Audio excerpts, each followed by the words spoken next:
Take us in, Alex. Fucking Patrick Mahomes. Fucking Fuck Brock him. Purdy. Goddamn Travis Kelsey. Dayton Taylor Swift. Ugh. God damn it. Andy Reid with his frozen mustache. Frozen mustache. Jason Fair Kelsey enough. shirtless in the booth. Welcome, everyone, to a new season of the podcast. I hope you're as excited as me. Right now, I am full of pizza because I forgot this was going to be tonight. So And I'm Why is that, And Matt? I'm- Wait, what do you mean by full of pizza? I went out and I got a big pizza, and then on my way back, I'm like, shit, I forgot it was tonight. you're good. Well, you can just eat your pizza. I was gonna eat pizza, watch The Color Purple, and drink a nice, refreshing Coke Zero Sugar.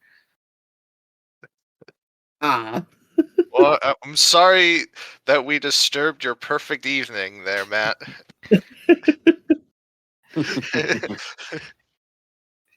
Therefore, I'm like, oh shit, it's tonight. There we so do go. you guys want to know why I'm so pissed? We know why you're pissed, but go ahead and explain it to the rest of America why you're pissed. The fucking Super Bowl we have. It's the Yeah. Super Bowl no one really wanted, but we have it anyway. The rematch of Super Bowl 54 from 2019. Well, hey now, I think San Francisco wanted this rematch. I think so too. They can get their revenge. hmm And then I saw some stupid conspiracy about how the Super Bowl logo, like the colors of the logo, were the teams that were going to be in it. Oh, that's some like 9/11 conspiracy shit. Of course it is. Wasn't there So- like a Simpsons episode that like the people they speculate predicted 9/11 or COVID or something? They think that it's not true, but they think that it's so stupid. I know, It is. They're like, oh, Simpsons predicted everything. Whoa, it's like There's a playlist on Disney Plus literally dedicated to that. It's like what the Simpsons got right. But yeah, I'm a little pissed. I'm a little pissed too, Alex. Tell us why you're pissed. Well, we have to see Taylor Swift in the Super Bowl for one. But she's not the halftime performance. It's Usher. Imagine she joins in. She just jumps down from the stage. You know, I wouldn't Let put me it. take it. I wouldn't put it past her. That'd be funny. That would be. But also, I'm starting to think that Patrick Mahomes is turning team is turning like into the Patriots that we used to know. Oh yes, the glory days. Yeah, turning into the Patriots we used to know. True. But I was telling Zack, like, you know what? I get it. I know how the rest of America felt when the Patriots were always in the Super Bowl. I get it. And I now. even said that to him too. Like, So our audience, you could take in glee or satisfaction that we're miserable now, and now some of you are still miserable, but many of you are probably happy. Yeah, and now that the Patriots doesn't even have its all-star coach anymore. We're a shell of what we used to be. That is true. So we have Kermit the Frog in the Super Bowl going up against Brock Purdy and the San Francisco 49ers in a rematch, like we said.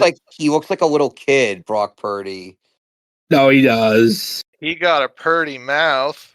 Oh gosh. No, but does anyone think that Patrick Mahomes sounds like Kermit the Frog, or is it just me? I mean, he sounds like halfway to being Kermit the Frog. He can't even do that right. And they also like glazed the shit out of him.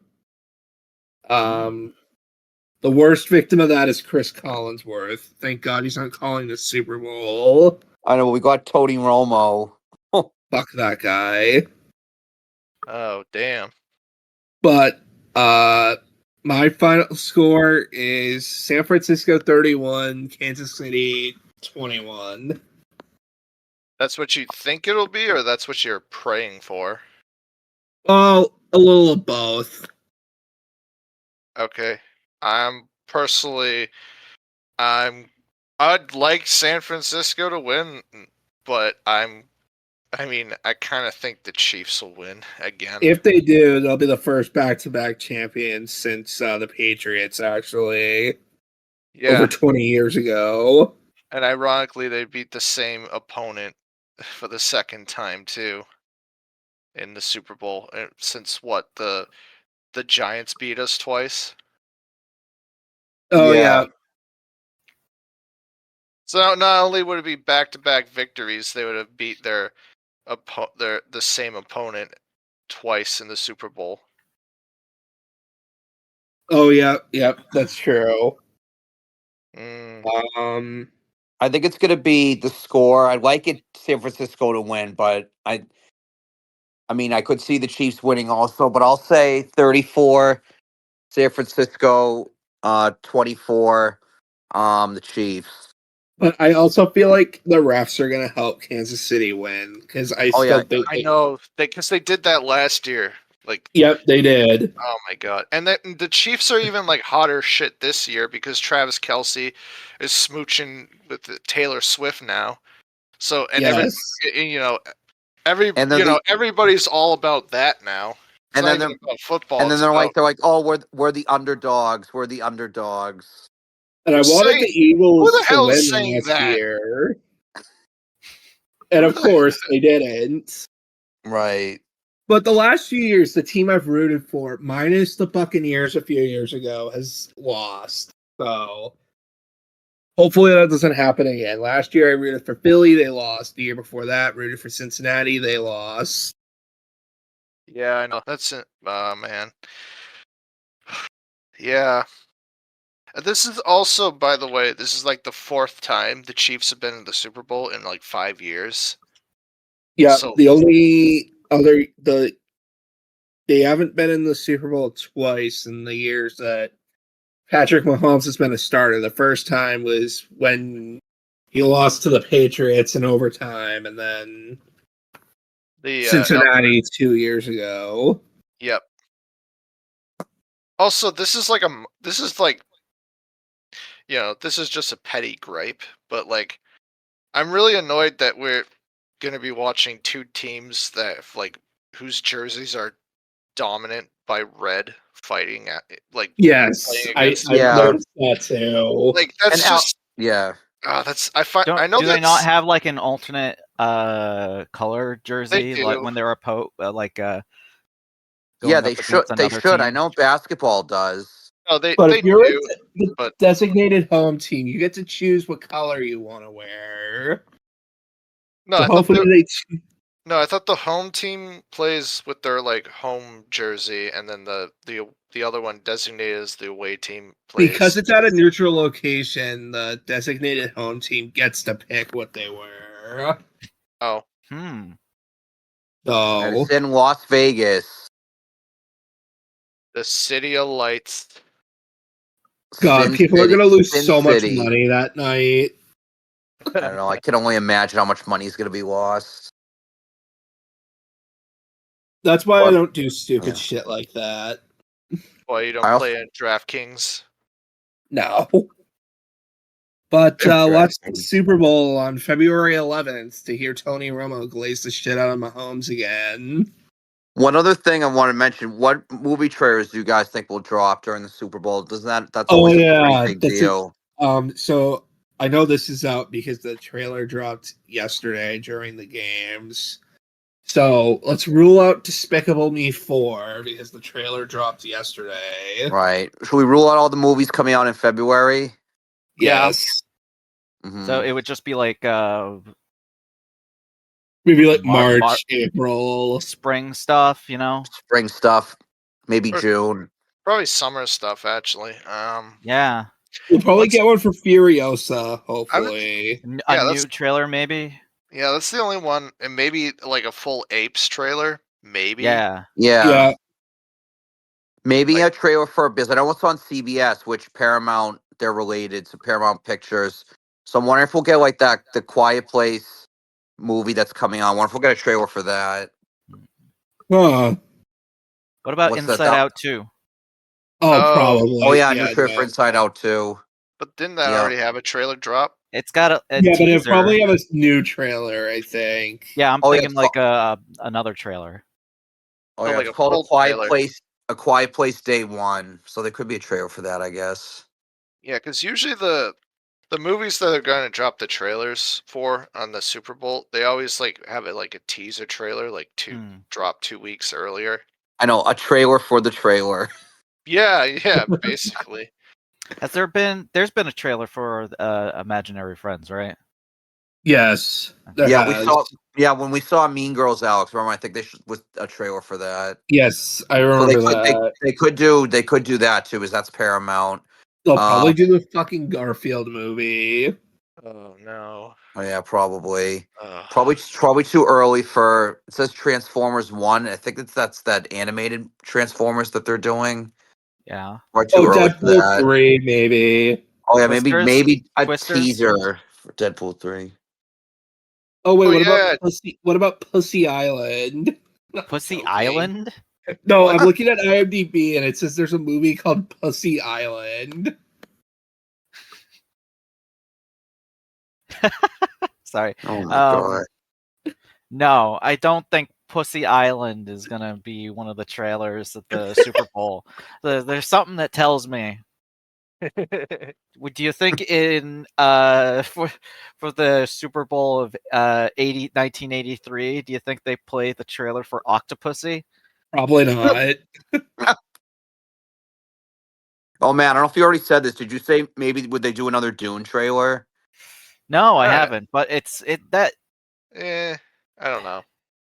I mean, it's pretty close to coming out, right? Yeah, it's March 1st. It's already had a couple trailers. Yeah, it's had like 3 trailers already. Yeah, 2 or true. 3. Yeah. We already know who's in it, so exactly. Delayed and so many times. Oh, maybe a new Godzilla X Kong trailer. Oh yeah, that's right. That'd be good. I don't think there's only been one trailer for that, and it doesn't really reveal too much. No. So maybe it's gonna be they do a full trailer. Apparently that Fall Guy movie's not coming out till May now, so maybe another trailer for that. Oh my god! And I know they just dropped the trailer for Monkey Man, so I don't know if it's gonna be that. I was just about to say Man. No, I was just about to say, wait, didn't Fall Guy already come out? And then I remember, wait, no, that was called Free Guy. Yeah, no, there's a movie with Ryan Gosling called. No, there's a movie with Ryan Gosling called The Fall Guy. Yeah, it's a movie. It's like F word guy, and it stars Orion. So I can see the confusion. I remember seeing a trailer for that. I think was it before Oppenheimer, maybe. That sounds about right. Yeah. Have they played like streaming movie trailers before the during the Super Bowl? Oh, yeah, they have. They have done that. They did that with Stranger Things, I think, a few years ago. Maybe they'll do one for that Adam Sandler movie that's coming out pretty soon. I don't think Adam Sandler's big enough for the Super Bowl. I really don't. The Spaceman movie. Netflix will probably do something though. Squid Game season 2. Damn, that would be quite the reveal. Actually, that would be a big drop. A very quick teaser. No Madam Web, because that's coming out like 3 days after the Super Bowl. And that's already had like 100 trailers. Or Bob Marley. Oh, dude, are they gonna do Argyle? Can I have Argyle? No, Oh, yeah, they have Argyle. It's out for 2 weeks. They have Yeah, Argyle. Zach, that would be funny if they just show the Bob Marley trailer again. Like, They just show it again.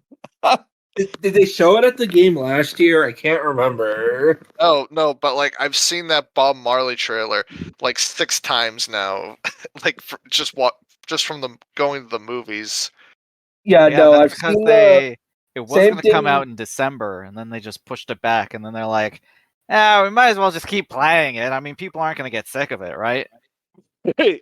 No, why would they? The Yeah, worst no, ever was. same here. Yeah. Like, I've seen the Madam Web trailer for almost every movie I've been to since Napoleon. And my Yeah, favorite is when I watched it with Zach, and he says to me, "This looks like shit." I mean, it Again, does. until I've been proven otherwise. Like when I watched the trailer for that, it's like I felt like the editors of that trailer didn't even have faith in it because like the way they just strewn like the trailer together, I'm like, I have no idea what the fuck this movie is going to be about. Like No one does. I did not understand anything shown to me on screen there. Like Like, what the when fuck? I'm watching it, I'm like, "Is this a fucking female Spider-Man movie? Like, what is it?" At No, first, it's like well, at first, I thought this was like another Girl with the Dragon Tattoo movie. Like, and then it's like, oh, she's got superpowers. Oh, it's yeah. I don't know Marvel. how many normie non-comic book fans know about Madam Web. I mean, So Yeah, no, I know nothing. It's kind of All I like know about Madam Web is from that when I was a kid, that animated show. It was like this old lady with glasses in a wheelchair, and that was Madam Web. it's kind of like Suicide Squad. I knew nothing about that before no, that came it's like out. Birds of Prey, right? Exactly. Remember that the Harley Quinn spin-off movie. well, yeah, Yes. but there was the Birds of Prey TV series that happened in the 90s. You sound like a fucking nerd. I Yeah, think that's that what was you're what I was going doing. for. Yeah. He's doing the stereotypical snot-riddled nerd voice. Oh my gosh. Anywho, any Uh, more thoughts? It is giving me some Morbius vibes. yeah, I know. I just realized as we were talking that I think she gets her powers like Holly Berry gets her powers in Catwoman Oh through some God. traumatic near fatal accident. So, like, do you just have like a bunch of spiders, like astral projecting Well, no, powers she onto her? Like, no, she like almost drowns in the Hudson in the trailer. And then she comes Oh, yeah. out and then they revive her and then she just like sees the future now. wait, but Well, doesn't she great. have? Wait, no, she doesn't have. Wait, does she have? That's what I mean with this fucking trailer. Like, I'm like, wait, does she have spider powers? Does she not? Like, what the fuck is this movie? Well, spiders are involved in the plot, as we know. That guy was with her mother in the Amazon researching spiders when her mother died. Yes. So Funniest there is line read in the connection to trailer I've ever spiders. heard. Funniest line read I've ever heard in the trailer because it's so packed with so much information that you need to know about that it's read hilariously. Oh, you know what else I hate for this movie? The fucking poster. Is it floating heads? As if more Yes. floating head posters. Oh Mm. jeez. Dakota Johnson in the middle, and then like everyone else, like kind of just scattered. Like some people are only seeing this movie because people are interested in Sydney Sweeney now. Wait, who's Sydney Sweeney? What have I seen? Well, her in? apparently, that you're not hip. I guess not. You're not with it. I guess She- not. She was in that Anyone But You movie that just came out like a couple months ago. Oh, well, I didn't see that. She also was in Euphoria, which I didn't watch, but I remember Oh, that okay. she was in that. That's probably why she's popular. Yes. So there's So something. yes. So there's also another contest coming up after the Super Bowl. Another major event.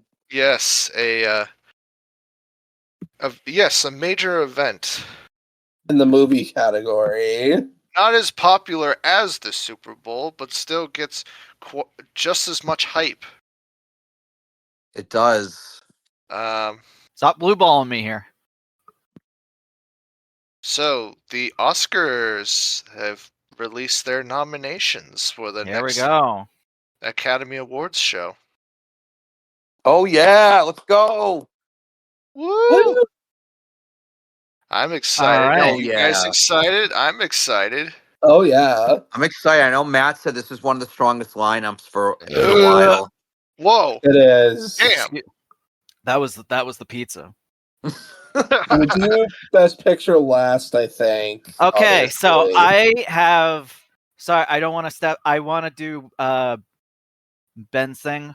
So what we're gonna do, audience? Oh, you do? I thought you seemed kind of like apprehensive about it. Well, I'm gonna tell you how we'll do it because I've written it down. Oh, okay. So we're all going to talk about various. We're doing like we've separated it. I separated the categories into like 5 groups and of 4, and each one of us is going to talk about a category, go through it. We're just give our thoughts of it, and we're going to say stuff like who we think will be nominated, who we think the Oscars are going to actually, who we think is going to win, who we want to win, and any possible snubs. And the Peanut Gallery can join in on that, and then we'll move on from there. So wait, we kind of did something like that last year, where we each do like a section of the. We each did like read like through one of the lists on that category. Yeah, so which one do we want to start with? Well, we're gonna start from the bottom and then go from here. Oh god, I gotta scroll through. Yeah, but on the Wikipedia. So I have. Don't worry, I have each person who will do the thing. Oh, nice! Okay. Glad combining our ideas, making it organized. It's good. So yes, so I'll say your name, and you're gonna be put on the spot. Okay. Ooh, okay. Okay. Just go about the category however you feel right, all right? But don't take too long, or else we'll take out the big cane and pull you out. All right. So I'll start with international film. Okay. So international film. So each country submits their one of their own films to participate within this category. It's one of the only Oscar categories that has a different kind of nomination process than all the others, because there's global participation, and then it's kind of whittled down based on country, and obviously only 5 nominees. So we have an Italian, Japanese, Spanish, German, and British film, but the British film is in German and Polish. Okay. I Capitano, Perfect Day, Society of the Snow, Teacher's Lounge, and The Zone of Interest. Now, I won't get into the specifics of all of these movies or what I think about them, because I haven't watched all of them. Just to make this quick. So, now, who I think will win and who I want to win, that's easy, because there's only one answer for that, and it's Zone of Interest. Nice. Which is what Academy is like one of the Best Picture nominees. It's also one of the Best Picture nominees, so it does help. Gee, I wonder if it'll win. Oh, I know, that's the thing. I wonder. It'll probably win that, but it probably won't win Best Picture. I think. There it is. It's from Jonathan Glazer. It's about a commandant of Auschwitz living next to the camp. It's a pretty interesting and disturbing film. So I do recommend it. I think it's going to be the one to win. Yeah. So I feel pretty confident on that. So snubs.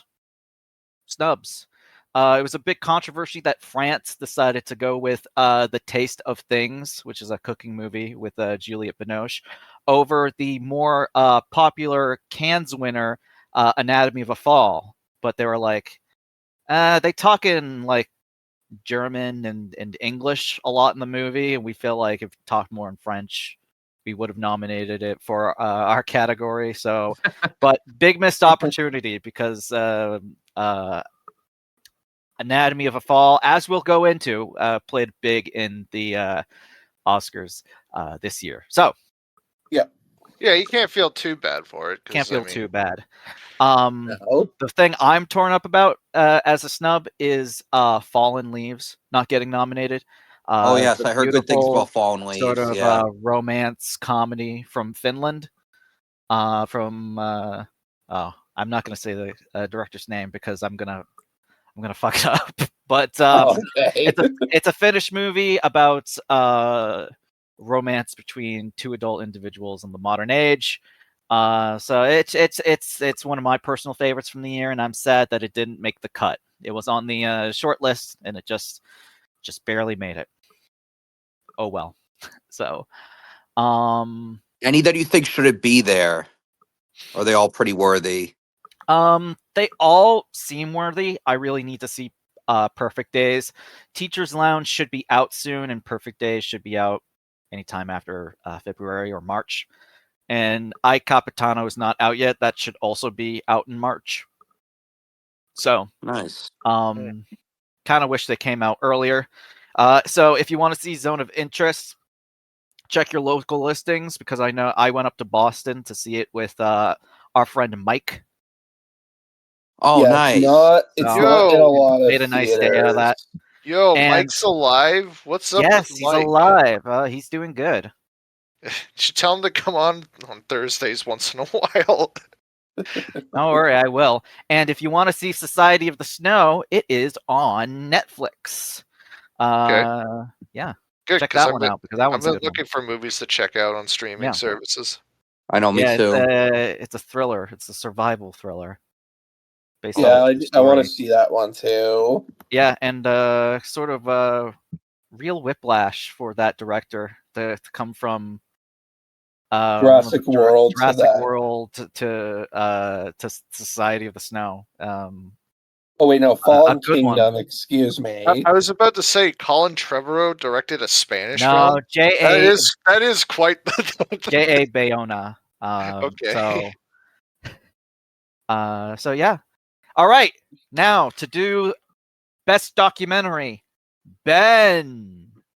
Oh, yeah, pick the category I have the least about. I've only watched one of the nominees, so you're in good hands. Me too, Matt. Me too.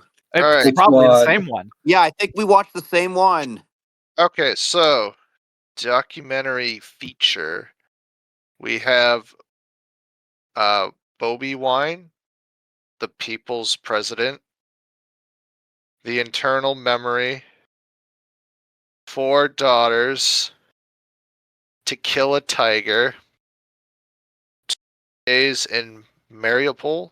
Yep. Wait, we have another. Well, we have another Ukrainian documentary. Well, not Ukraine. Well, It is I'm a not- Ukrainian documentary. I'm not saying Nervali was a Ukrainian documentary. That was but about.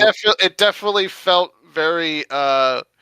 It definitely felt very purposeful. Anti-Russian. Yeah. So okay, I'll just briefly, because not everyone has watched this, as like I said, only one of us has watched it. So I'll just briefly talk about what it's about. Bobi Wine is about a Ugandan singer, Bobi Wine, who is doing a presidential campaign in Uganda. That's a cool name, Bobby Wine. I gotta admit, that's got a nice ring to it. You can watch that on Disney Plus. The Eternal Memory is a Chilean film about. Well, let's see what IMDb has Augusto and Paulina have been together for 25 years. 8 years ago, he was diagnosed with Alzheimer's.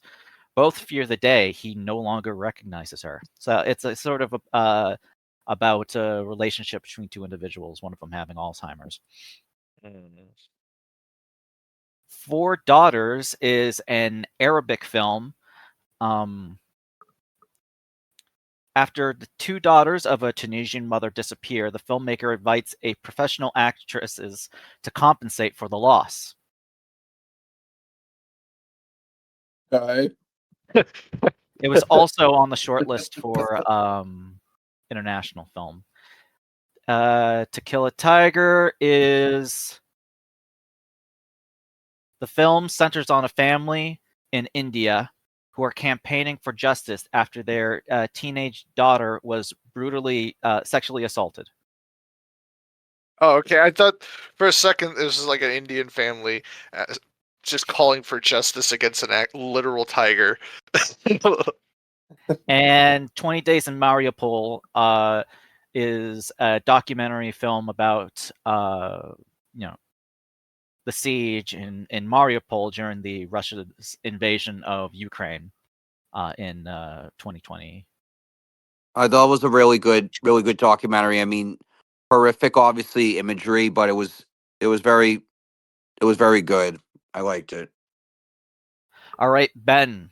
Now that you know about the documentary feature, give us what you your opinions, at least from that glimpse.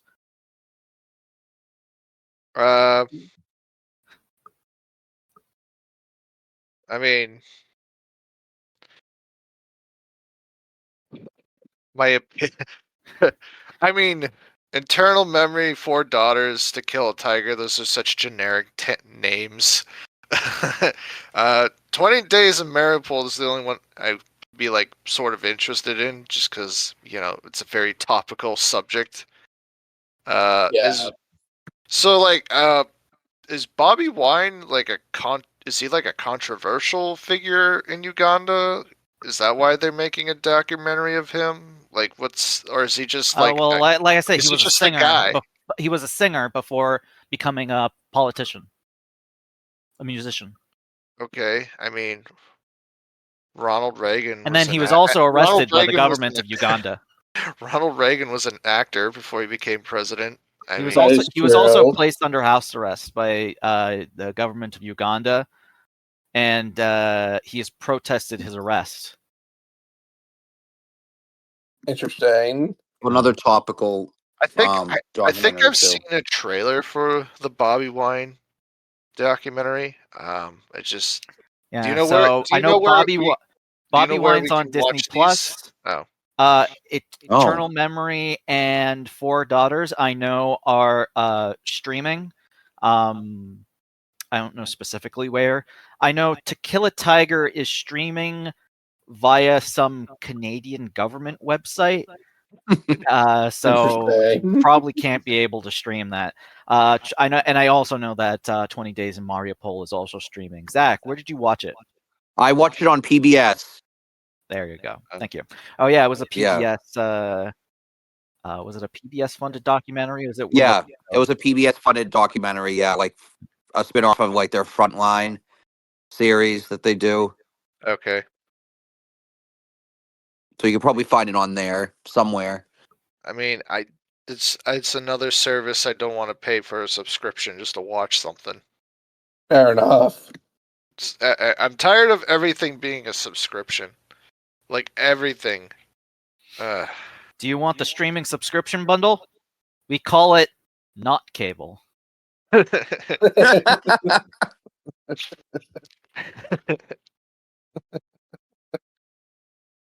Or better yet, now, right? There's so many subscriptions in the world that there are services that you can subscribe to manage all your subscriptions. Like, what was it? What was the one that help you cancel your subscriptions if you subscribe to it? Is it one that was like a It's not. Is it Rocket Money? I forget what it was called. I think it's Rocket Money. Yeah. You can it's a subscription for unsubscribing to subscriptions. God Well, what if you damn want it. to unsubscribe from it? How do you unsubscribe? You're trapped. You're trapped now, bitch. We got you in our pocket. You can't unsubscribe from us.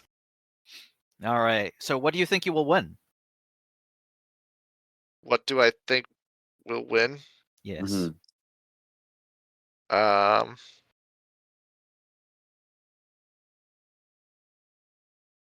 Too late. Next category. No, just kidding. I mean, I'm gonna say it's between Bobby Wine and 20 Days of Maripol. All right. Yeah, I agree. I'm leaning towards Bobby Wine, but I don't know. Yeah, I'm gonna say Bobby Wine. They already did the anti-Russia propaganda with Navalny, so they'll probably, stick their hand in some other jar this year. Man, I wish Navalny didn't win. Like, That was- all the beauty and the bloodshed should have won. My God, or all that breathes. My God, they were so much better. I know Navalny was such a Naval- whatever. It was such a whatever. It was documentary. fine. It was good, but it's Yeah, like, I mean, I liked it, but 20 Days of Mariupol was definitely the better, like, Russia-Ukrainian documentary. Pro Ukrainian anti-Russian or propaganda. anti-Russia, definitely. Yeah. Yeah, Navalny just came out at a good time as a documentary. But anyway, it- well, that's a different conversation. It definitely felt like it was selected for a purpose. Next category, animated feature, and the person presenting it is Zachary. Oh, thank you. I love animation. Yeah, but I wanted to do that one, but all right. You can still chime in, Alex. Okay. So those are The Boy and the Heron. Wait. I thought said Zach. He was like, okay, I'll chime in. Here are the nominees. Yeah, like I thought this was Zach's corner. He said you could chime in. He didn't say Yeah. you could upstage him.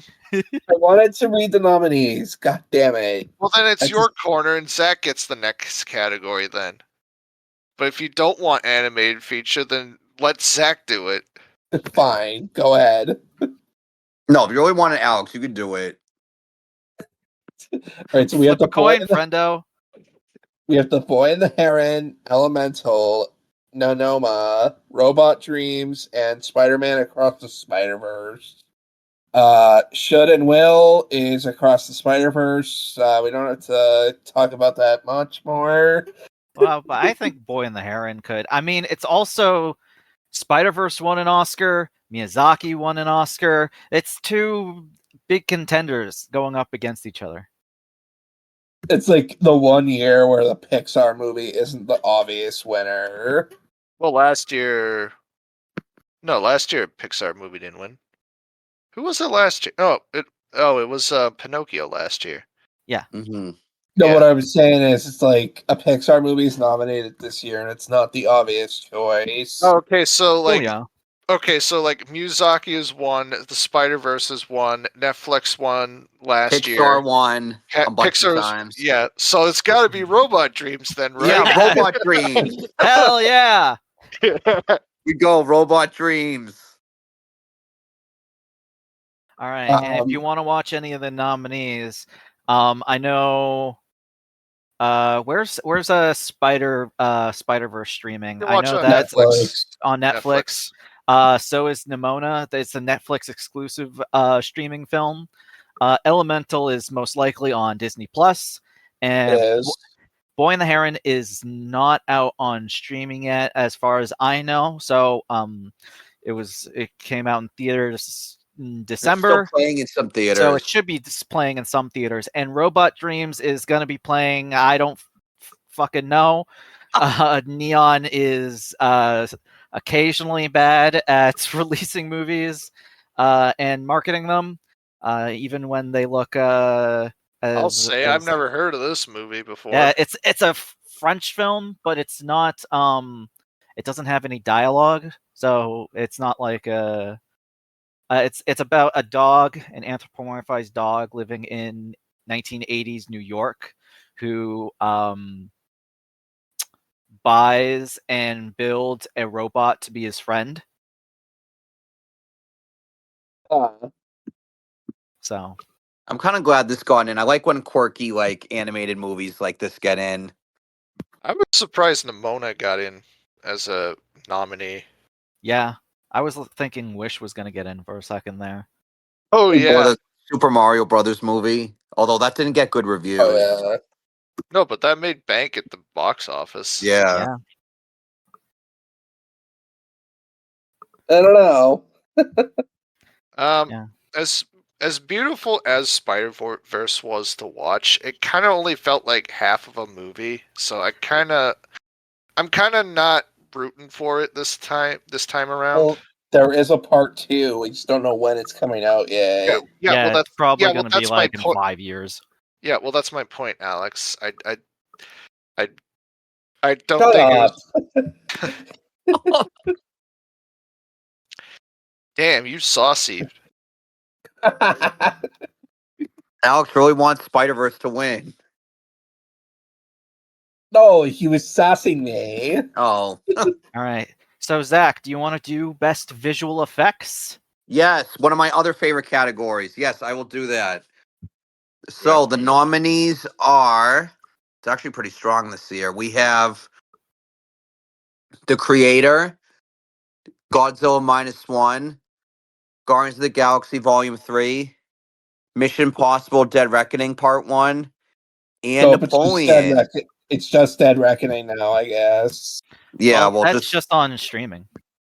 Oh. I thought they removed the part 1, but never mind. Yeah, just from No. streaming. Yeah, from streaming. Yeah, they abandoned like the one after. It's not going to be called Dead Reckoning Part 2. It could So be called something else Part 2. Mm-hmm. So what I think will win and should win is Godzilla -1. Hell Yeah.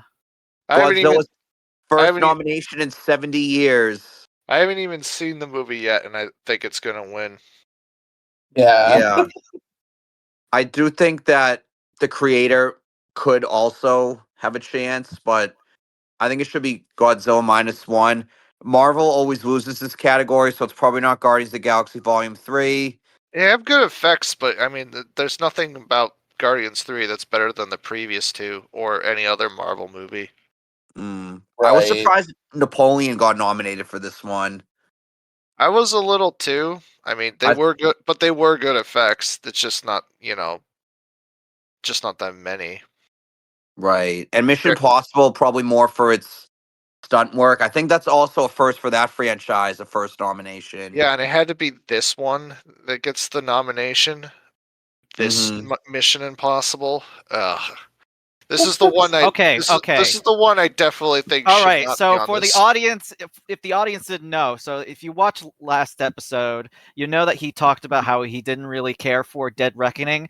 Now, how you listened to it, you heard like a little bit of it. We I don't cut need to out hear like it again. 20 fucking minutes out of this man's huge ass rant about Mission Impossible Dead Reckoning Part 1.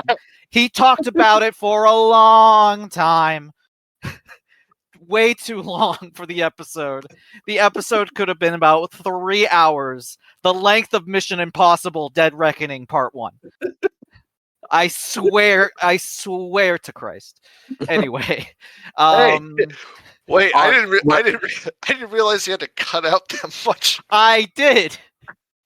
Damn, it was now so I gotta much. You freaking went off so long about the movie. Wait, right, You whore. Matt, could you like clip that? Like, do you still have like the raw audio data from that? I did. I didn't delete it. Okay, could you like clip?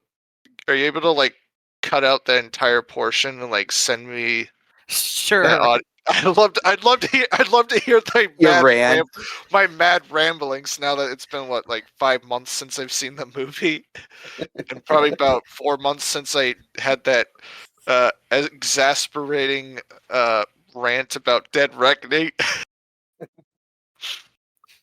But yeah. Anyway, so the creator in Godzilla -1, I should win Godzilla -1, but it's also interesting. Somebody made a point online that those two movies' budgets were under 100 million, as opposed to the other three who had budgets ballooning to like 200 million. So I think it's kind of interesting how those are the two like ones that could win this category. I think for snubbed, I know Poor Things made the short list. Usually, one of the Best Picture nominees gets in here and it usually wins. So I was surprised Poor Things was snubbed.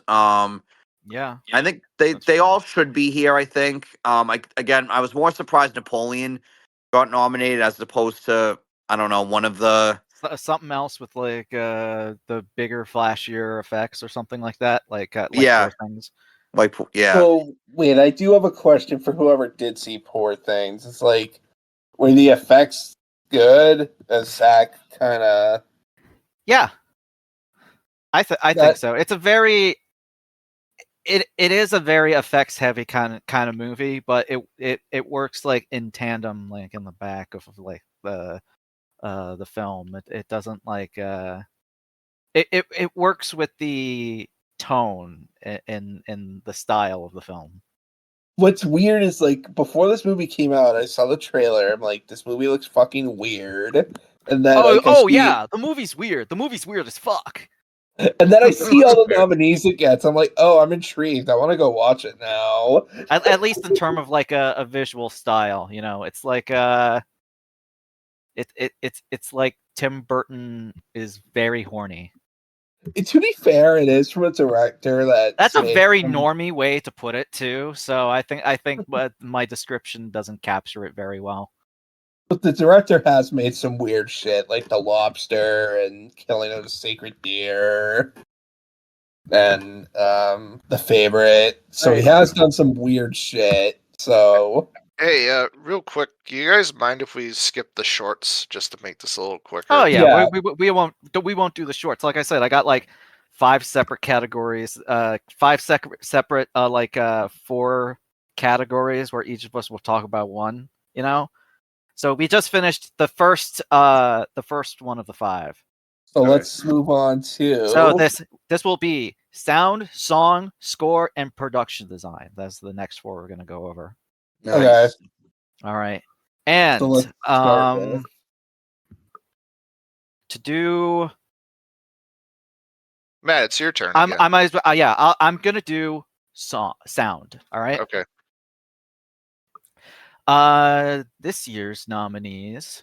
Hold on, I gotta scroll.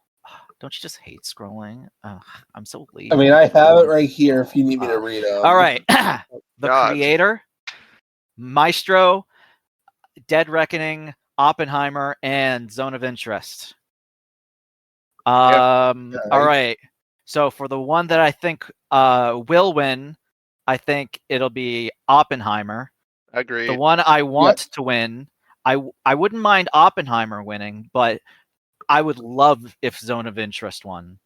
Now this sounds like Zone of Interest is my favorite movie of the year. I know it is one of them, but I mean, which will be interesting to see if it actually ends up being your favorite movie of the year. But I mean, okay, so sound is very integral to the movie. That's all I have to say. Oh, that's cool. Okay, say no more. Say no more. Knowing the subject matter, I don't think we want to get into it. Yes. But again, I will not be upset if Oppenheimer won this category as well. It had some sexy explosion sound effects. I gotta give it that. That's true. That's true. And snubs. I know films in the short list like Ferrari and especially The Killer would have been so good in this category. But c'est la vie, especially The Killer. That has fantastic sound design. Oh, I bet. It does. So if there was any category that I wish it got a nomination for, it's this. But again, exactly.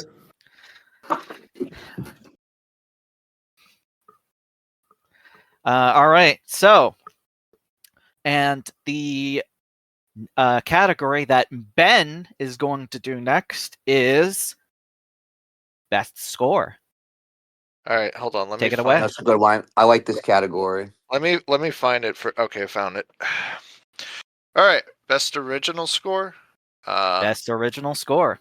American. We don't have adaptive score anymore. So Or comedy musical score. All right.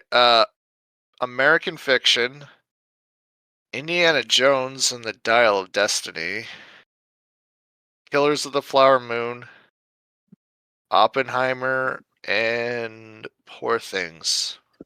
Now All right. I'm gonna venture a guess to say that Poor Things has probably got a pretty interesting score, considering the Yeah. director and the kind of zaniness that it's going after. I don't really remember much from the American Fiction score, to be honest. Or Oppenheimer. Like, I don't remember any like memorable I don't moments remember from those. anything from Oppenheimer. From the score, I don't remember. I really don't remember the score that well from Oppenheimer. Jesus. American Fiction, it must have been good. We got Yeah, It was- to get a nomination, it must have been good. It was Oppenheimer, I good, get it but, because it's like, oh, go ahead. Sorry. but I mean, It didn't really have can like I? a memorable portion of it though. Like it was kind of. I don't want to say basic, but I don't know. I feel like with other scores that didn't get the nomination in this category, like Society of the Snow, Zone of Interests, Across the Spider-Verse. Those had Yeah. cool, interesting kinds of scores. But to have like Dial of Destiny in there as well, which Yeah. Which Dial like of Destiny. again That's a weird original. one. Like, was it actually an original score? It's Indiana Jones. it's probably like based off of like a sort of There's percentage. I know there's a There's percentage. there's a percentage stat for sequels. It's like 80% new, I think. Yeah.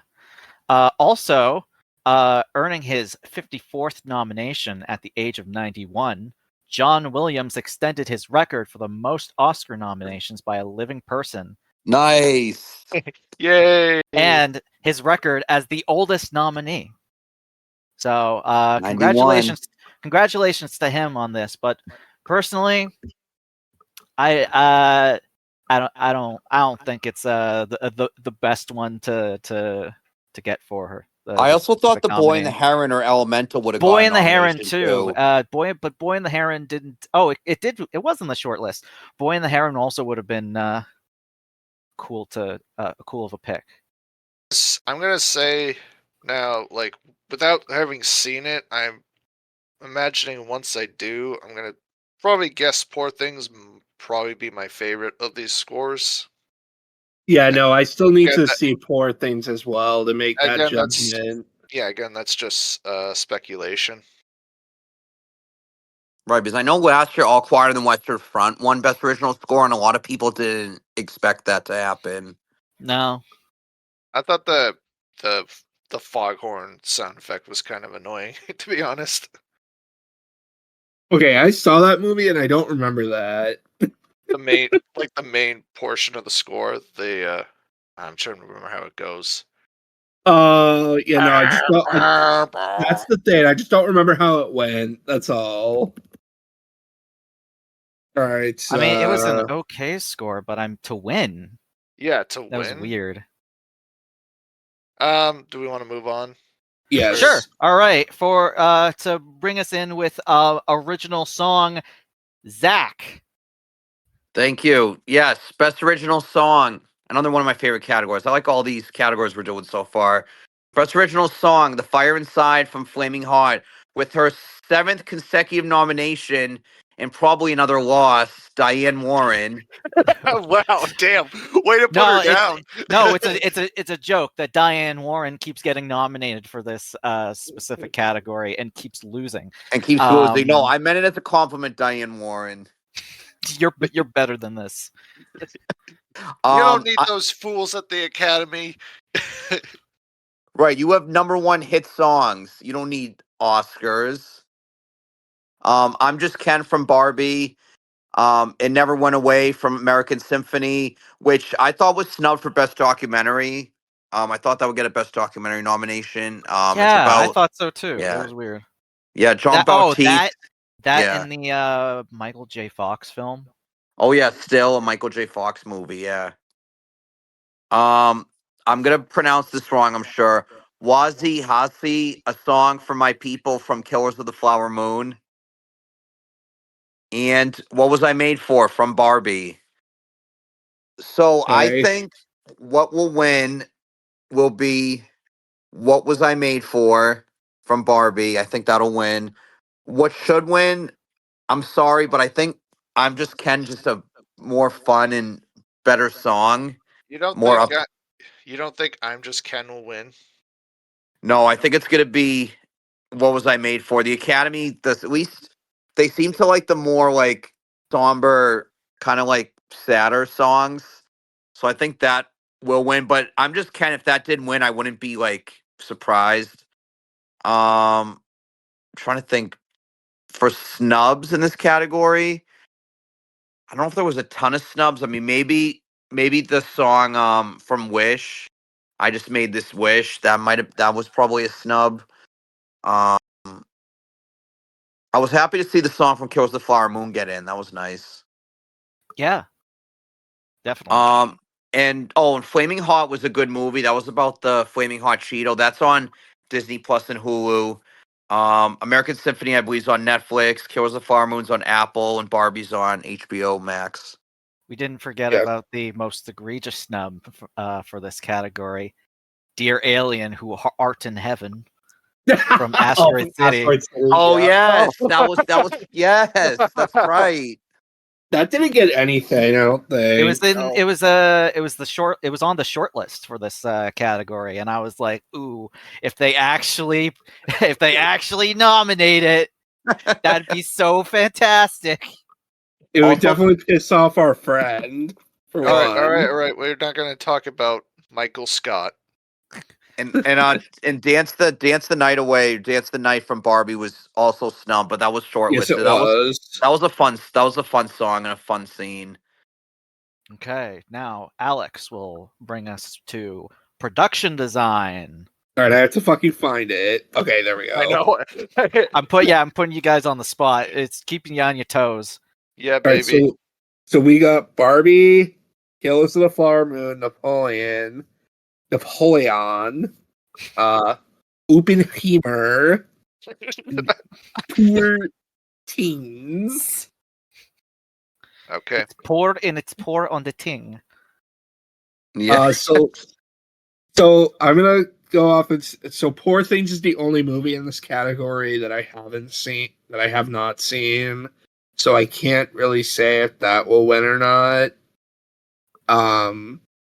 So I'm gonna go with either a Barbie for Should or Napoleon. But I think what will win is Oppenheimer, to be honest with you. For me, I think it's gonna be all Barbie. It's all Barbie, baby. I want For Barbie this to win. one, gonna be Barbie.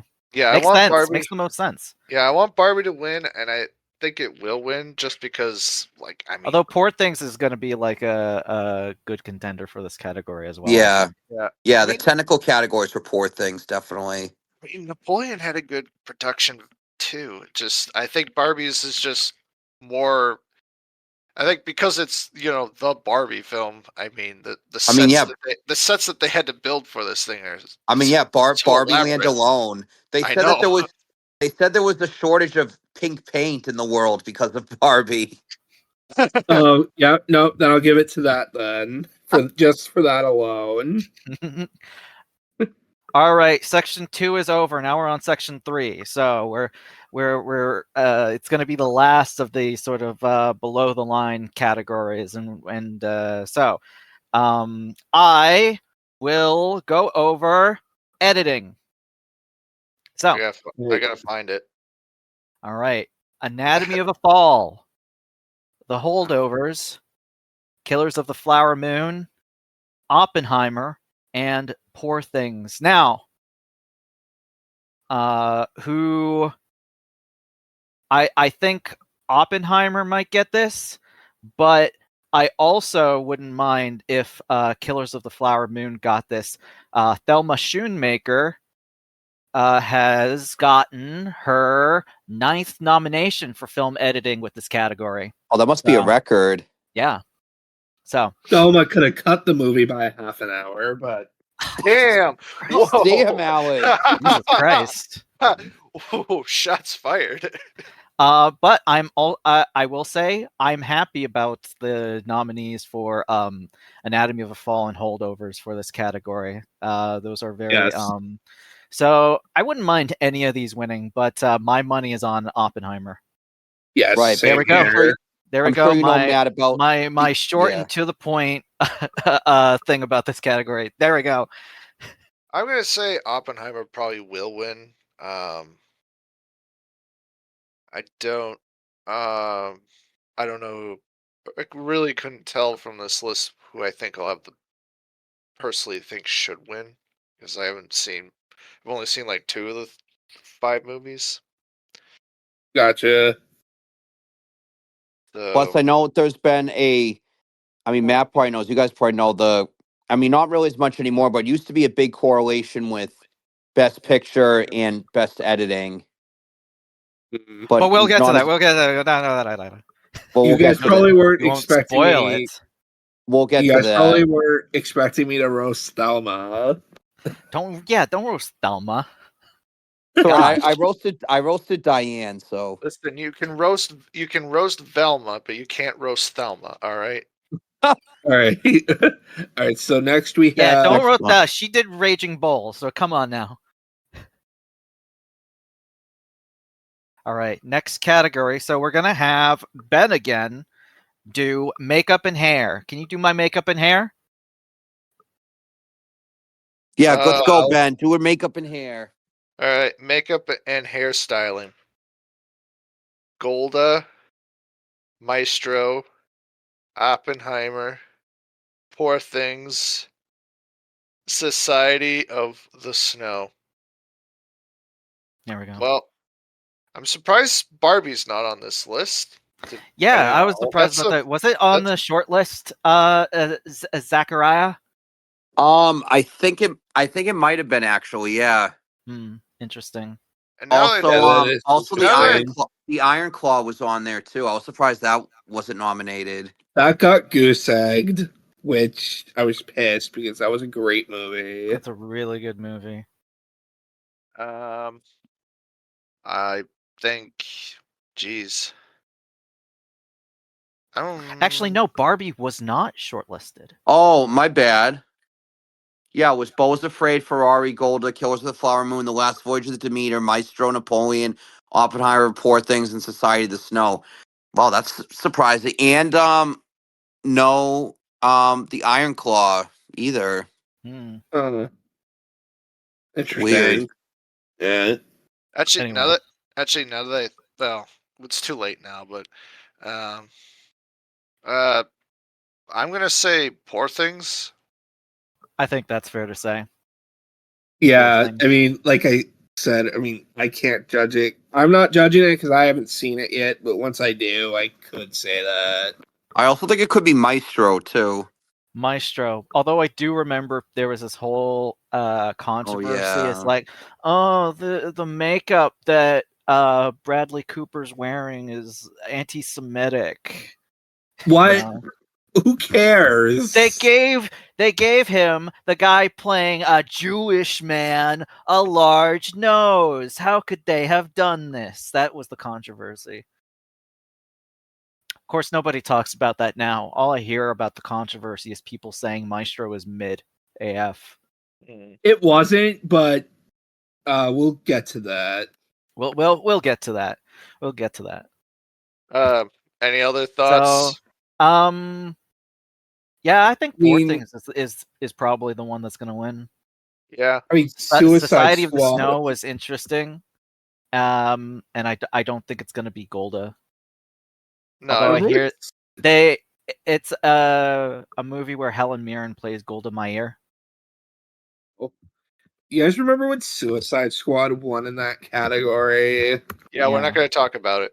We're not going to talk about that. Remember when Norbit won in this category, but we're not going to nominated. We didn't win. It was nominated, but we're not going to talk about that. No, but what we are going to talk about, Matthew, is hold on. Costume design with Zack. Oh, getting my costume fashionista on. All right. Yeah, girl, runway it. Hell yeah. Hell yeah, let's go. So for best costume design. So I like this category because there's a lot of different kinds of fashion and different kinds of films that get in, a lot of fantasy period pieces in there. So for best costume design, we have Barbie, Killers of the Flower Moon, Napoleon, Oppenheimer, and Poor Things. So literally the same as it's production. Barbie, man. It's gonna be. I think this is also going to be will and should win is Barbie, but Poor Things, like Matt said, for production design will be a close competitor. But I think Barbie will and should win. No, For me in this category, I'm on the Poor Things train. Choo choo. I mean, yeah, so like I could see Poor Things winning this definitely. I mean, this is a good lineup. Don't get me wrong. I mean, I like the costuming in Napoleon. Poor Things looks like it's gonna have some very good costuming, but I mean, god damn, man, Barbie is just like the goat on this category. Agreed. With all the different outfits that they all wore in that movie, like fucking Ken's Mojo Dojo outfit. Like, come on, man. This is literally the same lineup as production design. If you guys didn't notice that, that makes sense. Oh yeah, yeah, that does make sense. For snubs, I mean, Asteroids. Oh wait, no, that would be a production design snub. Asteroid City. No, but I mean the costumes were good. Were good in that. No, they were. Costumes were good, but the production design is probably one of my favorite production designs for Wes Anderson. Even though I thought his movie the movie itself was a little bit mid. I thought the production design was the strongest part of that movie. Matt, there wasn't a short list for costume design, correct? Correct. Correct. Okay, you're yelling. I mean, so maybe Maestro, because there's so many different time changes. We yell when we want to be assertive. Fair enough. So maybe Maestro was a snub because of like all the costume that probably had to change due to the time error. But yeah, I think this is a pretty good category. I don't think there was anything too off from it. Oh, I just want to say real quick, one other snub I thought for production design. Now that I think about it, Beau Was Afraid. I thought had pretty good production. Okay, design. I haven't seen that still, so I couldn't. That's all I'm gonna say. That's all I'm gonna say. I'm not going to agree or disagree with you on that. But it was shortlisted, Ben, for best makeup and hairstyling. See, that's a weird one for me because I don't remember the makeup or the hairstyling being. Like, I mean, he barely had hair in the movie. Yeah. Yeah. Having him look like he doesn't have any hair is part of makeup and hair. I guess. Well, like, how much hair does he have in real life, though? He's got like a beard and a full head of hair. Okay. All right. Anyway, next one. Jeez, why am I up at this? I also haven't seen it. So, all right, Alex. Yes. Take us away with cinematography. Sure. Good one. El Conde. Killers of the Flower Moon, Maestro, Oppenheimer, and Poor Things. Should and will is Oppenheimer for me. All right. That's some of the best cinematography I've ever seen in a movie. Oppenheimer did? Yeah. Yeah. That 70 millimeter IMAX showing. I wish you guys could have come with me to see that. I know. I kind of wish I could have experienced that. Yeah. I mean, when I saw it, luckily the 4K tries to emulate the experience of the IMAX for for the TV screen, but man, seeing it in theaters was fantastic. I mean, when I saw it with Matt, it wasn't IMAX, but I don't think it was 70 millimeter. No, The IMAX No, is it still wasn't. probably really good though. no. I'm personally surprised El Conde got into this. Yeah, what is Nomination El category. Conde? El Conde is a Chilean film. I've seen this. Not the movie, but it's a comedy horror film from the from Pablo Larraín, who's the same director as Jackie and Spencer. oh yeah. It's basically premised around the idea of what if Augusto Pinochet was still alive and is a 250-year-old vampire? It sounds hilarious. I want to watch this movie now. For those who don't know, Augusto Pinochet was Chile's longtime dictator for what, at least 2 decades, right? Yes, 2.5 decades. from 1974 to 1990. Yeah. Yeah. So. Yeah, he overthrew the democratically elected leader Salvador Allende. It was a military coup. So, well, I mean, most dictatorships start with that. True. Yeah, a fair majority of them, I got to admit. Yeah, not all, but it's fair to say, like, especially in South America. Whew, so, yeah. So that's the premise of it, and it's a very interesting one. I know this is the same exact lineup as the what's the cinematography guild? What are they called? Zach, Oh God, I don't know. Oh, what Yeah. are they called? I gotta think of this for a second. Well, I forget the name of the guild, but that specific guild that does nominations for cinematography. Oh, the American Society of Cinematographers.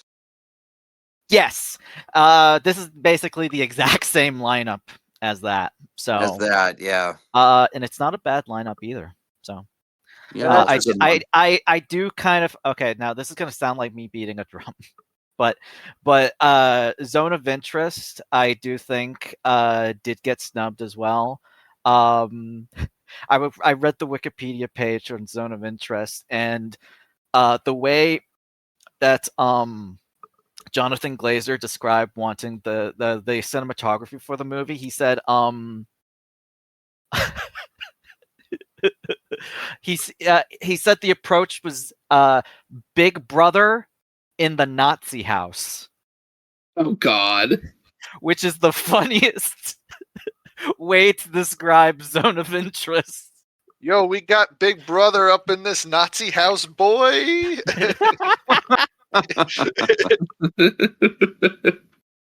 So oh shit. there's that.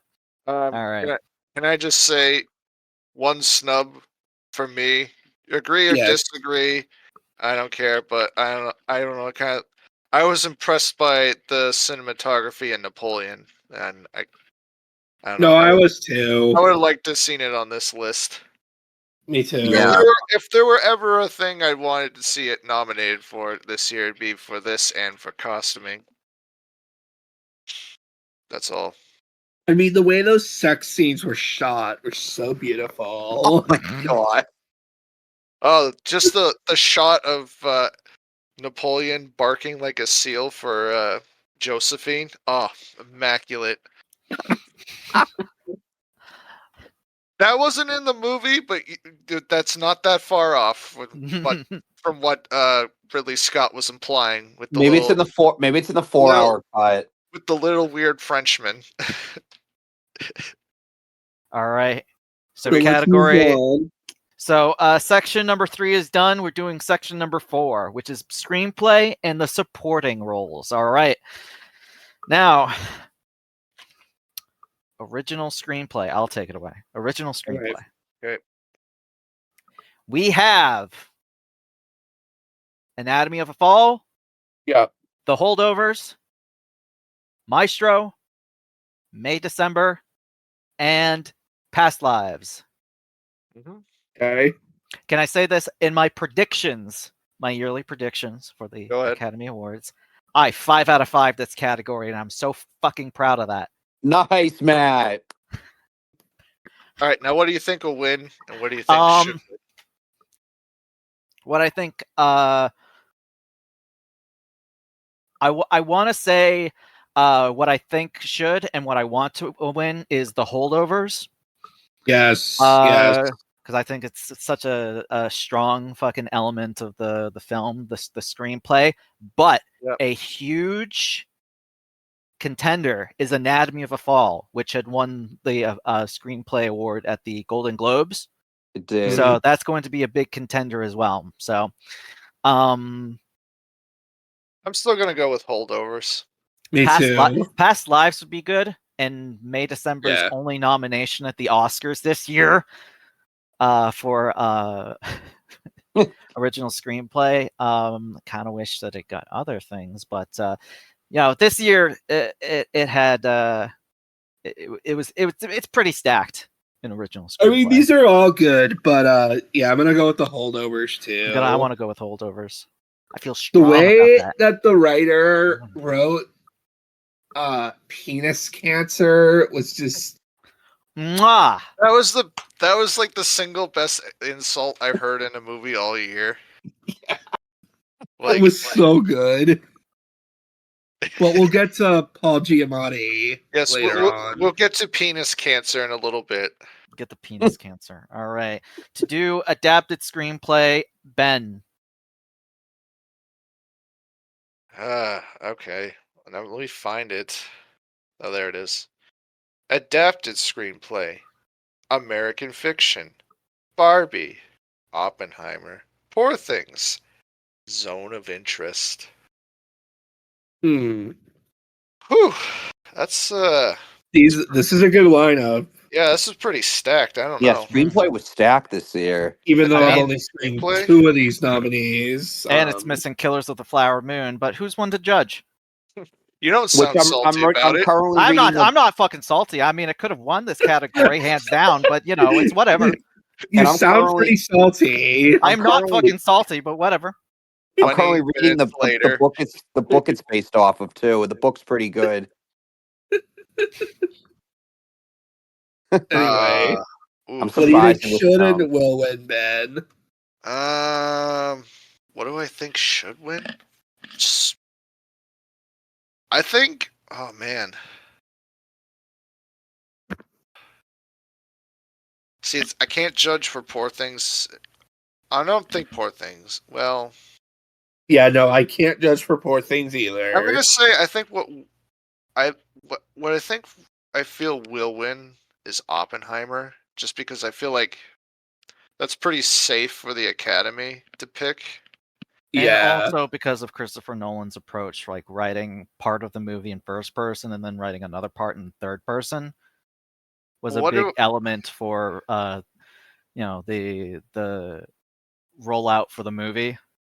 I think of the 3 I've seen on this list, I think I liked American Fiction screenplay the best.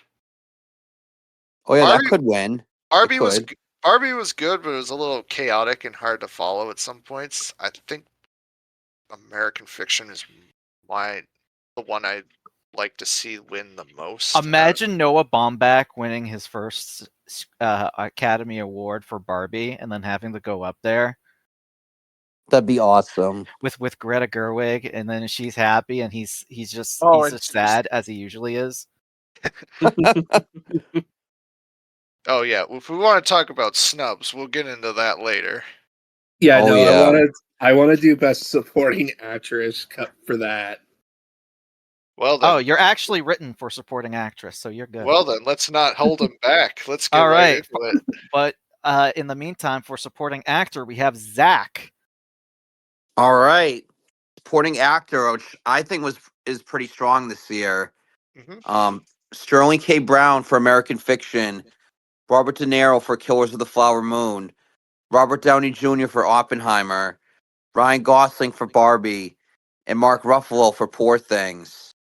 So I've seen 3 out of 5 of these nominees, so I can't speak for Sterling K. Brown and American Fiction, Mark Ruffalo, and Poor Things.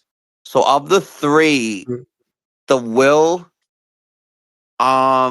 the will and should win, I would have to say, would be Robert Downey Jr. for Oppenheimer. I just think he really chews up the scenes that he's in. He shows good range in that role as Louis Strauss. Very Salieri-esque from Yes. Amadeus kind of thing. Yes. Oh yeah, definitely. But it would be cool if Ryan Gosling won in Barbie as Ken. That'd be funny seeing him go up the stage to win as Ken. Oh yeah, we'll have to get into that, like Ben said. I'm trying to think. Yeah. Oh, go ahead. Can I list up? Oh, after Ben does his thing, do you mind if I list off some snubs? Yes, because there's probably so many that I can't think of off the top of my head. So yeah, Okay. Thank you. No problem. I was just gonna say, the one I want to see win is Ryan Gosling, but I do think Robert Downey Jr. stands the best chance of winning. Yes, I agree. I wouldn't be mad with Sterling K. Brown. I just don't think his character was. I just don't think the character he played in that movie is like as strong a contender as the others. That's fair. So, go ahead, Matt. Name off some snubs. All right, some snubs. There are a few fair snubs this year. There's only like 5 nominees that could possibly fill this category. So snubs are going to happen, unfortunately. So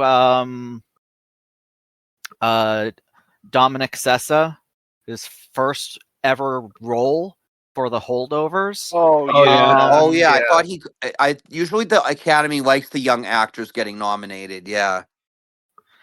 Who else? Milo Machado Granner, the young child from Anatomy of a Fall, also had a fantastic role as well. That I think has been unfairly snubbed by a lot of awards branches. He was really good in it. Trying to go through like, this, you know. They did nominate Mark Ruffalo, but Willem Dafoe, who was nominated at the Golden Globes for the same film, Poor Things, could have also been a good nominee as well. Yeah, that was a snub that I noticed. Who, Willem Dafoe? Yeah, for Poor Things. What is it? One of my favorite supporting performances, Glenn Howerton in Blackberry, who is a fantastic show stealer in the film. Very menacing performance as a shouty madman. Get off the fucking internet. That's the thing why I love the supporting. Fantastic. The supporting roles always steal the scenes. Yeah. But the most egregious supporting actor snub, I think, is Charles Melton from May December. Oh yeah, he was an early front runner in the awards season. He's so good. I was in the Charles Melton hive there, so I'm very disappointed. But you know, can't have them all. Right. Robert De Niro again. Robert De Niro, although he's fantastic as this, you know, sort of he plays it. Speaking of menacing, incredibly evil man. Yeah, he was great in that. Definitely. All right, so for supporting actress, we have Alex. Yes, I got a couple problems with this, and I'll go over why. Ooh. Oh gosh. Emily Blunt for Oppenheimer, Danielle Brooks for The Color Purple, America Ferrera for Barbie, Jodie Foster for Nyad, and Divine Joy Randolph for The Holdovers. So Danielle Brooks is the second person to get an Oscar nomination for playing Sophia in The Color Purple. Oh, that's cool. Very cool. I like that factoid. No, that's not one of the problems I have with this list. So my biggest problem is America Ferrera, to be honest with you. Like, Yeah, I have It that. is her first nomination at the Oscars. Yeah, but considering who was and wasn't nominated, I agree with Alex. That's Fair enough. She didn't give the strongest performance in the movie. And yeah, I'll agree that other people could have gotten nominated above her.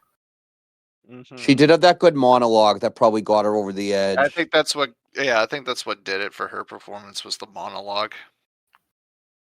but one big snub here. This movie didn't get any Oscar nominations. It was Rachel McAdams for Are You There, God? It's Me, Margaret. She's pretty good. Yeah, she was good in that. I thought she would get it too, Alex. And she's been nominated before. Maybe that's why. Mm. They're tired. Well, that didn't stop Jodie Foster for getting nominated for Naiad, although she's also good in that movie too. Or Annette Bening, which we'll get to later. But have you seen the person in real life who Jodie Foster plays? She looks exactly like Jodie Foster. It's like holy shit. Oh wow, I'll have to look into that. But as for the should and will win, I think the obvious one here is Divine Joy Randolph for the Holdovers. Yes. Yeah, there's like no other person than for this category to win. This is definitely the lock this year for acting. Hey, I know we're getting to the big sections, but do you mind if we kind of try to rapid fire this? I gotta get to bed soon. Yes. Oh, you gotta go, you little sleepy. I gotta get up. I gotta get up at 5 to go to work. All right, so okay, that section is done. So now we got actor, actress, best picture, and director. So Ben, do you want to take it away with actor? Sure. Best actor. Best actor. Best actor. Hurry up! I gotta go to sleep. Bradley Cooper from Maestro. Sorry. Coleman Domingo for Rustin. Paul Giamatti for The Holdovers. Cillian Murphy for Oppenheimer. I never know if it's Cillian or Killian. I know. Am I been saying it wrong this whole time?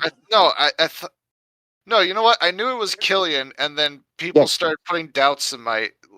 Because that happened to me too. People were calling him silly. All right, well, the Scarecrow for Oppenheimer. You're a Cillian Murphy, aren't you?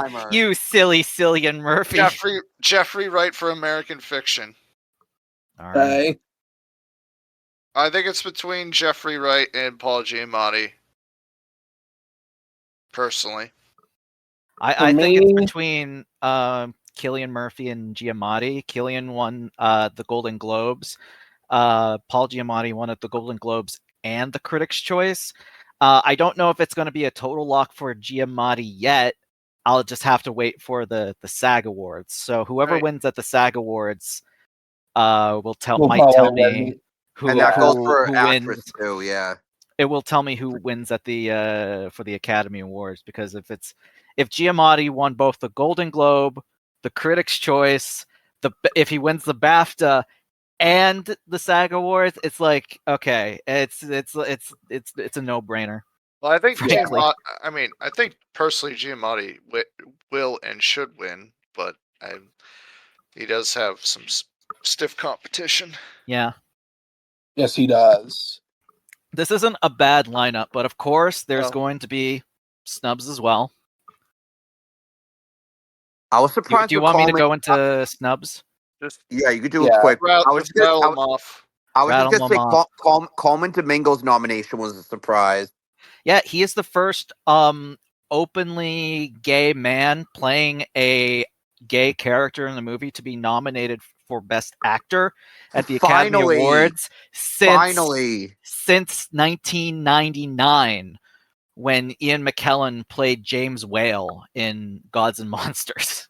I know, but there's been a couple years where it's all been other guys Best winning. Actors were straight guys playing gay characters in the movies being nominated. I mean, we have another one in the same category with Bradley Cooper playing Leonard Bernstein. So, oh yeah, so you're snubbed. Sorry. Yeah. Okay. Yep. Snubs. There is Andrew Scott. Speaking of gay characters, Andrew Scott playing in All of Us Strangers. He was really good in that movie. It's another film by Andrew Haig, who directed Weekend. This is one of my favorite queer films. Leonardo DiCaprio for Killers of the Flower Moon. Yeah.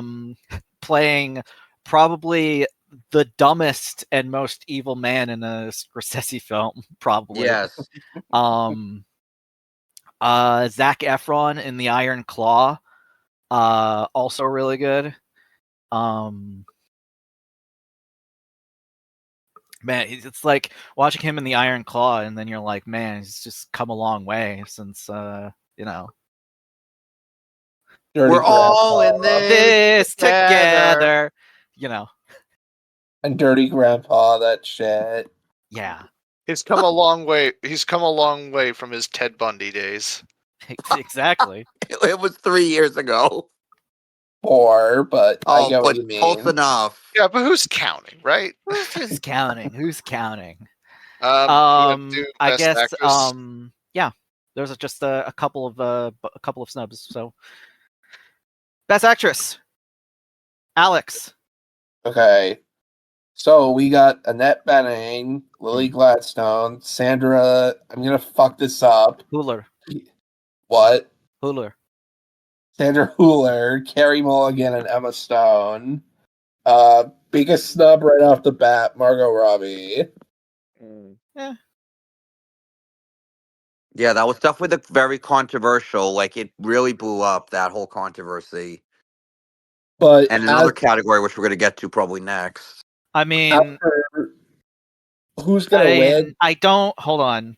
I wanna talk about that because, okay, the whole controversy thing is annoying, mostly because I don't think they didn't get nominated, and I also think they didn't deserve it. So I think the big snub is Greta Lee from Past Lives, who's fantastic, and nobody's talking that was a about snub. that. I thought nobody's talking about that, but everyone's like, Margot Robbie and Barbie. It's not even her best performance. Shut the fuck up. If you wanted her to win the Oscar, where were you for when she wasn't nominated for Babylon? Where were you when she was nominated for her best performance in I, Tonya? Like, where the fuck were you? Right, she'll be nominated again, I'm sure. No, I'm just saying. I'm not saying it's controversial, but I'm just surprised that she didn't. Considering that Ryan Gosling did get nominated and she didn't. That's, I think, the big. But Ryan Gosling's performance is the win for feminism, frankly. But as for who's gonna win this is tough. Right now, I'm gonna go with Sandra Hüller or Lily Gladstone. I'm all locked in for Lily Gladstone. If she doesn't win, we riot. Definitely. I know, but people are saying Emma Stone. I haven't seen any of these movies. Yeah, by the way, Lily Gladstone is the first Indigenous American, U.S. American, gotta be specific, the first Indigenous U.S. American to be nominated for Best Actress. I'm gonna say her then, but I can't I really don't have anything to go off because I have not seen any of these. Okay. Any other snubs, Matt? Well, I mean, other than Greta Lee, nothing huge. Although hold on, the list that I had up of. I feel like conspiracy. I feel like the nominations for Naiad could have went to the lead and supporting and made December. Oh yeah. They just put Naiad. They copy pasted Naiad and filled it in for May December because I thought one of them would get nominated, Natalie Portman or Julianne Moore. True. Alma Poisty for Fallen Leaves would have been great. She was surprisingly nominated at the Golden Globes for Best Actress in a comedy or musical. So, but I didn't think she was gonna get in. Frankly, who else for performances last year? 1001, which was a very very tiny movie starring what was her name?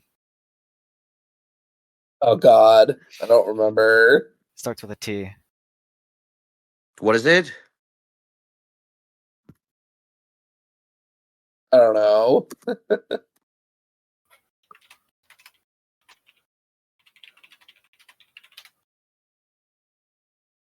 Tiana Taylor. She was great in 1001, but I also didn't think she would get nominated for the Oscar either. She plays a mother who kidnaps her son from foster care to make sure he grows up where she grew up in Harlem. And so it chronicles the years of her, raising her child. She's really good in that. And there's a twist in the movie that you wouldn't expect. Ooh. So, all right, let's keep it rolling here. But Lily or Riot, that's where I'm at. Anyway, Zack, director, go. All right, I'll make this quick. So, will and should the nominations are for Best Director: Christopher Nolan for Oppenheimer, Martin Scorsese for Killers of the Flower Moon, Yorgos Lanthimos for Poor Things, Justine Triet for Anatomy of a Fall, and Jonathan Glazer for Zone of Interest. I'm going to say will and should win would be Oppenheimer because I want Christopher Nolan to finally get an Oscar, and it'd be cool if he won it for Oppenheimer. I think for snubs, again, talked about in a lot of the news, Greta Gerwig for Barbie. I also thought Alexander Payne that car chase that looked like a freaking car commercial really should have gotten her the Oscar, man. My gosh. Yeah. Wow. I'm so sad. Also, fun fact, she's the first person for her first 3 movies she directed to be nominated for Best Picture. Oh. Her first 3 movies. And Alexander Payne I thought was snubbed for The Holdovers, but his nomination probably went to Anatomy of the Fall or The Zone of Interest, which, I mean, I'm fine with those being nominated. I think this is a pretty decent lineup. Although I think Celine Song was nominated. Yes, that was her nominations was a snub. The way people are feeling about Greta Gerwig and Margot Robbie is how I feel about Celine Song and Greta Lee. But nobody's talking about that because they're not white. Matt, maybe you should start a riot on Twitter about that or something. I made a meme. It was the picture from Toy Story, where Andy drops Woody and he's like, I don't want to play with you anymore. And I have Andy as Oscars and Woody as Asian actors, and I put a picture of Charles Melton and Greta Lee. Oh my gosh. Oh, but just a fun fact before we move on to the big kahuna. Martin Scorsese got his 10th nomination. He's the most nominated living director. He Oh, I see your post on Twitter. And he became the oldest director after John Huston, who was 79. Was it Prizzi's Honor? Yes, he wasn't nominated for The Dead, right? I don't think so. No. Oh, I see your tweet about Best Director, where it says, "I'm outraged. This car commercial in the middle of the toy movie didn't get Best Director." It's the worst scene. This movie that has very lush production design and like very artificial like looking moves to sort of hammer down the surreality of the concept, and then we just have this like more fucking products. car commercial in the middle of it as a car chase. It's like, buy the new Ford Thunder. More products to buy if you're angry. Matt, what you don't realize was that it was an actual subtle critique on capitalism. Oh yeah, but yeah, no. Wait, more product to buy if you're angry. The toy movie got 8 nominations instead of 10. that okay, yes, that is what I said, but it's not my fault. Variety is like, here are some books you can read if you're upset Greta Gerwig didn't get nominated for Best Director. It's like, shut the fuck up. Where were you when she didn't get nominated for Little Women, which she should have? Which she should have. No, people were. That pissed is about way at the time, more of an but- egregious snub for her. So Asian actors. yeah, because last year. No, I get the joke, Matt. I get the joke. Anyway, let's move on to Best Picture. Best Picture. All right, I'll do it. Okay. Yep. All right. You're our master of ceremonies. You should take us home. American Fiction, Anatomy of a Fall, Barbie, Holdovers, Killers of the Flower Moon, Maestro, Oppenheimer, Past Lives, Poor Things, and Zone of Interest. This is a pretty good lineup. Yeah, it is. I mean, compared to like at least the last 3 years of Oscars, this is the best one of them all. Well, of the past three, not of all of them. I mean, 2 of them were during the COVID years, which were like kind of hard times for the cinema anyway. I think last year had a decent lineup, but you're right. I think this one's kind of more stacked. Yeah. This is a very good lineup. What I think and what I will, and any possible dark horse wins, and then we'll do snubs. Want and think will win. Oppenheimer, dark horse, Killers of the Flower Moon could definitely get it.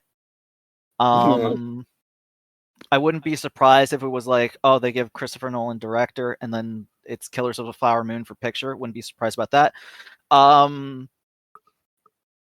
Barbie's definitely a dark horse for this, but I could see them doing that. Definitely. Definitely. Give the Oscar to the toy movie. Okay. I will admit, I did call it the toy movie. You know what else? Begrudgingly, but that's because everyone's annoying on Twitter. No, but the thing is now that I think of it, Greta Gerwig was a producer for this movie, and she wrote it. Like people. Yeah. Oh, she got a nomination for Barbie. What? So people need Greta to. Gerwig got a nomination for writing Barbie. What? And Margot Robbie got a director for producing. And Margot Robbie produced it. So you know what? They did get nominated. Yeah. You know meanwhile, Greta Lee gets nothing. You know what? They were nominated, so I rescind my earlier comment. The Willy Wonka meme. You get nothing. You lose. All right, Good Matt. day, sir. I will grant you that Greta Lee did get snubbed. I will grant you that. I in fact was surprised to see she wasn't on the list. I thought she was. So it's so natural to think she was nominated that you would just assume it, but she wasn't. Instead, they added Annette Bening, who should have already won the Oscar, but she hasn't, and she keeps losing. And she'll lose again. Okay, really quick. I think what should win. Personally, what I think should win is The Holdovers. What I think will win is Oppenheimer. Dark horse Well, I don't even think it's Dark Horse. I think Killers of the Flower Moon has a good shot just because it's Scorsese. Mhm. And then, yeah, Barbie's the real wild card in this whole lineup. Right. Zach or Alex? Which one do you want to go for? I'll go. I think will win will be Oppenheimer. What should win? I kind of agree with Ben. With the holdovers, but I mean, Oppenheimer was really, really good, so I wouldn't mind if that would be a should win. Yeah, Dark Horse, Killers of the Flower Moon. That was like an early front runner at the beginning of awards season. And then yeah, Barbie's the wild card, and I guess another dark horse would be maybe The Zone of Interest, just because of the subject matter. And that's mine. I can see that. So I'm gonna say Oppenheimer should and will, and then Dark Horse, I guess the holdovers. But once I see the movies that I have not seen yet, which are American Fiction, Poor Things, and Zone of Interest, I might have a more clear-cut winner. But those are my picks as of right now. And keep in mind, I've only seen half these movies. Like original screenplay, in my predictions, I 10 out of 10 this. Nice. I 10 out of 10 the best picture this year, which I don't. It hasn't happened every year. This is the only year so far. Matt's the real winner this year. I am. I'm proud of that. Although, to be fair, I had May December on this for a little bit, and then once I saw Zone of Interest, which was the day before the nominees came out, I put in Zone of Interest. So good for you. Because I was like, yeah, it deserves the nomination, and then I got it. And there we go. So I think that will wrap things up here. Cool. Nice. Yeah. Nice. Good luck to all the nominees. Yeah. And for all of those at home, make sure you got your scorecards ready and bet with your families on both the Oscars and the Super Bowl. Bet money. All your money. Put it on the table. All your money. Bet all your money. $100,000. I think starting last year, sports betting, you could bet on the Oscars. Yep, go to DraftKings.com. Make sure and vote for Paul Giamatti. Who's hosting the Oscars? Is it? It's Jimmy Kimmel. Is this number 4? Is this His Oscars number 4? Yep. At this point, did you just like sign a contract with the Academy? Like, yeah, I'll host your Oscars from here on out. Like, yeah, maybe.